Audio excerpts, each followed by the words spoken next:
শুরু হচ্ছে আজকের গল্প বড় হওয়া। কলমে মাধবী ভট্টাচার্য।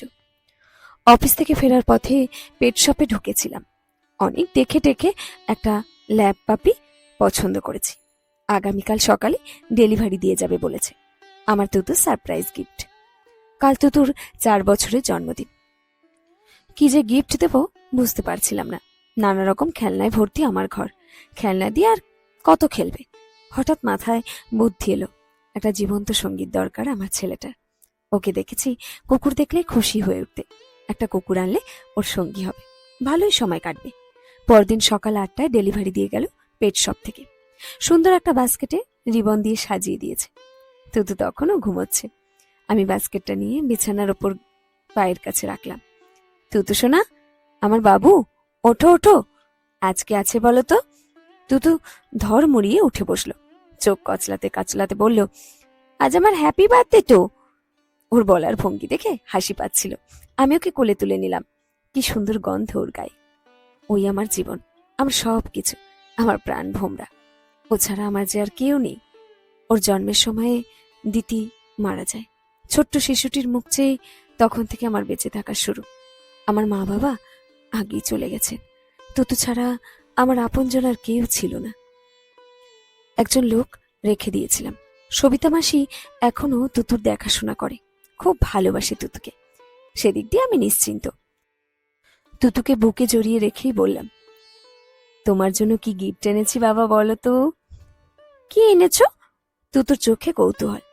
আমি বাস্কেটটা খুললাম আস্তে করে। সঙ্গে সঙ্গে ভেতর থেকে পাপ্পিটা বেরিয়ে এলো। দেখেই তুতুর চোখ তো ছানা বড়া। এমন জীবন্ত উপহারের কথা ও বোধহয় কল্পনাতেও আনতে পারিনি। আমার কোল থেকে তাড়াতাড়ি করে নেমে কুকুর ছানাটাকে আঁকড়ে ধরল। খুশিতে ওর কথাবার্তা আটকে যাচ্ছিল। এটা আমার? হ্যাঁ বাবা, ওকে কিন্তু খুব ভালোবাসতে হবে। মাকে ছেড়ে এসেছে তো। তুতুর চোখে বিস্ময়। আমার বুকটা টনটন করছিল। ছোট্ট তুতু জানেই না মা কি, মায়ের আদর কেমন হয়। মাকে তো সে চোখেই দেখেনি। সবিতা মাসি ওর কোনো অযত্ন হতে দেয় না। তবুও মায়ের অভাব কি কেউ পূর্ণ করতে পারি? মায়ের ভালোবাসা কেমন হয় সেটা তুতুর কাছে অজানা হয়েই থাকবে। বড় হতভাগ্য আমার ছেলেটা। ওর মুখে হাসি ফোটানোর জন্য তাই আমি সব করতে পারি। সমবয়সীদের মাকে দেখে দেখে মা শব্দটা নিয়ে ওর কৌতূহলের সীমা নেই। অনেকবার জানতে চেয়েছে ওর মা কোথায়। আমি সাবধানে এড়িয়ে গেছি। এটুকু বয়সে জীবনে নিষ্ঠুর সত্যির সাথে ওর পরিচয় করাতে চাই না। কাজেই ওর মায়ের প্রসঙ্গ আমাকে এড়িয়েই যেতে হয়। যদিও খুব ইচ্ছে করে তুতু জানুক ওর মায়ের ব্যাপারে, চিনুক ওর মাকে। তবে এর জন্য আরো 2-3 বছর অপেক্ষা করাটাই ঠিক হবে বলে মনে হয়। কালো ল্যাব পাপ্পিটার নাম ব্ল্যাকি রাখা হয়েছে। মর্নিং স্কুল থেকে ফিরে সারা দিন তুতুর কেটে যায় ব্ল্যাকিকে নিয়ে। আমি অফিস থেকে ফিরলে চোখ বড় বড় করে শোনায় ব্ল্যাকির কীর্তিকলাপ। সবিতা মাসি হাসি, আমারও মজা লাগে। ব্ল্যাকি এই কদিনেই অনেকটা বড় হয়ে উঠেছে। ঘরময় ছুটোছুটি করে, গম্ভীর গলায় তুতুকে শাসন করে। তুতু হেসে কুটিপুটি হয়। আমাকেও ভালোবেসে ফেলেছে এই অবোধ জীব। অফিস থেকে ফিরলে ল্যাজ নাড়াতে নাড়াতে লাফাতে থাকে, চেটে দিতে চায়। আমার ঘরটা আর ফাঁকা ফাঁকা লাগে না। সেদিন অফিস থেকে ফিরে আসতে দেখি ব্ল্যাকি লাফিয়ে এলো না। কি করছে কে জানে। তুতু এলো আমার আওয়াজ পেয়ে, ঠোঁট ফুলিয়ে বলল, ব্ল্যাকিটা দুধ হয়ে গেছে বাবা, ভেরি নটি। কেন রে, কি হয়েছে? আমি অবাক হলাম। ও আজকে কিচ্ছু খায়নি। সবিতা মাম্মাম কত বলল, তবু খায়নি। আমিও কত বললাম খেয়ে নে ব্ল্যাকি, দুধ করে না, গুড ডগ, তাও খেলো না। খেলছেও না, শুধু শুয়ে আছে। একটু উদ্বেগ হলো। কি হলো ব্ল্যাকির? দেখতে গেলাম তুতুকে সাথে নিয়ে। দেখি ওর জায়গায় চুপচাপ শুয়ে আছে ও। আমি গিয়ে দাঁড়াতে অল্প মাথা উঠিয়ে একটু লেজটা নাড়ালো, তারপরে আবার শুয়ে পড়ল। কি হলো ওর? সবিতা মাসিকে ডাকলাম। মাসি, ব্ল্যাকির কি হয়েছে গো? জানি না তো বাপু, সকাল থেকে ঝিমিয়ে আছে, কিচ্ছু খায়ওনি। অসুখ টসুখ করলো না তো? চিন্তায় পড়লাম, এই কি ঝামেলা হলো। কাল তো আবার অফিস আছে, কিন্তু ব্ল্যাকিকে ডাক্তারের কাছে নিয়ে যাওয়া দরকার।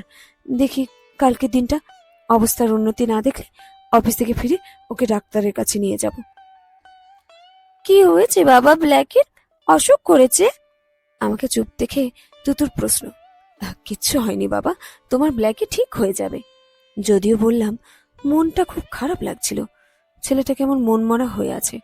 ওর সবসময় সঙ্গী এভাবে শুয়ে আছে, কষ্ট তো হওয়ারই কথা। পরদিন অফিসে যাওয়ার আগেও দেখে গেলাম ব্ল্যাকি একইভাবে ঝিমিয়ে আছে। আজই ডাক্তারের কাছে নিয়ে যেতে হবে। তুতুটা বড্ড কষ্ট পাচ্ছে, অভিমান করেছে, বারবার ব্ল্যাকের কাছে যাচ্ছে আর ওকে ঠেলছে। ব্ল্যাকি, নটি ডগ, ওঠো, চলো খেলবো। ব্ল্যাকি সাড়া দিচ্ছে না দেখে ঠোঁট ফোলাচ্ছে। অবুঝ শিশু, বোঝে না বাস্তব কত নিষ্ঠুর। ওর মা ওর কাছে নেই কেন, এটাও সে বোঝে না। ভারী মন নিয়ে অফিসে বেরিয়ে গেলাম। সন্ধ্যায় ফিরে এসে ব্ল্যাকিকে নিয়ে গেলাম এক পেট ক্লিনিকে। ডাক্তারকে বললাম, ওর তো সব ভ্যাকসিন দেওয়া আছে, কি হলো বলুন তো?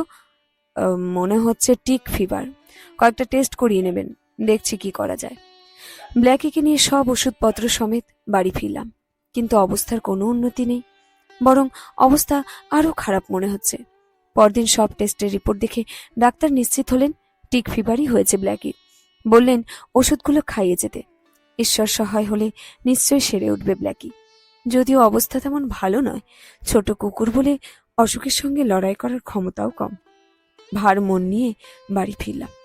তুতুর অজস্র প্রশ্নের উত্তর দিতে দিতে দিশেহারা হয়ে গেলাম। ব্ল্যাকির অবস্থারও কোনো উন্নতি নেই, তবু বেচারা আমাদের দেখলে উঠে বসতে চায়, লেজ নাড়ায়। ভেতরে ভেতরে ভেঙে পড়েছিলাম আমি। পরদিন বিষণ্ণ মনে অফিসে গেলাম। দুপুরবেলা বাড়ি থেকে ফোন এলো। সবিতা মাসি বলল ব্ল্যাকির অবস্থা খুব খারাপ, তাড়াতাড়ি বাড়ি যেতে হলো। হুড়োহুড়ি করে অফিস থেকে তাড়াতাড়ি বাড়ি পৌঁছালাম। তুতু দৌড়ে এলো। বাবা বাবা, ব্ল্যাকি চুপ করে শুয়ে আছে, উঠছেই না। বুকটা ছ্যাঁত করে উঠল। দৌড়ে গেলাম। যা ভয় পেয়েছিলাম তাই হয়েছে। চলে গেছে ব্ল্যাকি, চিরদিনের মতো। সবিতা মাসি বলল, হঠাৎ করে দেখে ব্ল্যাকি জোরে জোরে শ্বাস নিচ্ছিল, তখনই ভয় পেয়ে আপনাকে ফোন করলুম, কিন্তু আপনি আসার আগেই সব শেষ। সত্যি, আমি আসার আগেই সব শেষ। কিচ্ছু করার সুযোগই দিল না অবুঝ প্রাণীটা। হতভম্ব হয়ে বসেছিলাম। তুতু বলল, দেখো না বাবা, ব্ল্যাকি উঠছে না কেন? কেন উঠছে না বলো তো? তোমার ব্ল্যাকি চলে গেছে বাবা, আমাদের ছেড়ে, আর কখনো উঠবে না বাবা। চলে গেছে? তুতুর অবোধ দুটো চোখে দুনিয়ার বিস্ময়। হ্যাঁ বাবা, তোমার মাও ঠিক এভাবেই আমাদের ছেড়ে চলে গেছে। তুতু চুপ হয়ে গেল। কি বুঝেছে কে জানে। বাগানে গর্ত করে চিরদিনের মতো ঘুম পাড়িয়ে রাখবে বলে ব্ল্যাকিকে শুয়ে দিলাম। অস্ফুটে বললাম, ঘুমো ব্ল্যাকি, ঘুমো। তুতু সবিতা মাসির কোলে ছিল, সবটা দেখছিল চুপ করে থেকে। মাটি দিয়ে ব্ল্যাকিকে ঢেকে দিতে ছুটে এসে ঝাঁপিয়ে পড়লো আমার বুকে। বুঝতে পারলাম ও কাঁদছে, আমি ওকে কাঁদতে দিলাম। তুতু এখন জানে ওর মা ঠিক এইভাবেই চলে গিয়েছিল ওকে ছেড়ে, যেখান থেকে আর ফিরে আসা যায় না। তুতুর নিঃশব্দ কান্নায় আমার জামা ভিজে যাচ্ছে। ওকে বুকে আঁকড়ে রাখলাম। আমার ছেলেটা হঠাৎ করে অনেকটা বড় হয়ে গেছে। এখন ওকে ওর মায়ের কথা সবটা বলতে পারবো। ও জানবে, চিনবে ওর মাকে। শেষ হলো আজকের গল্প বড় হওয়া, কলমে মাধবী ভট্টাচার্য। গল্পটি সংগৃহীত হয়েছে ফেসবুক পেজ নাম গল্প গুজবে, কলমে মাধবী ভট্টাচার্য।